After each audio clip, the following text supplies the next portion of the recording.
Taong 1912, ang Titanic ay isang obra ng makabagong inhinyeriya, tinawag na unsinkable ship. Ngunit sa isang paglalayag, ang pangakong iyon ay naging isa sa pinakamalaking trahedya sa kasaysayan.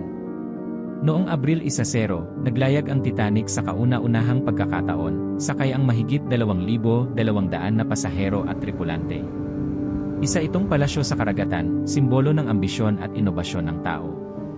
Ngunit noong Abril 14 na, dumating ang trahedya. Isang iceberg ang bumutas sa katawan ng barko, na nagbigay daan sa tuluyang pagbagsak nito. Nagkaroon ng kaguluhan dahil hindi sapat ang mga lifeboat para sa lahat ng pasahero. Mahigit 1,500 na buhay ang nawala sa nagyayelong tubig ng Atlantiko.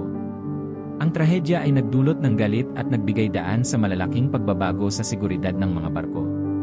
Ang kwento ng Titanic ay isa ng ambisyon ng tao at ang pagiging marupok ng buhay. Paalala ito na matuto mula sa nakaraan at huwag maliitin ang lakas ng kalikasan. Ang kasaysayan ay puno ng mga kwentong humuhubog sa ating kinabukasan. Mag-subscribe para matuklasan ang higit pang mga sandaling nagbago sa mundo.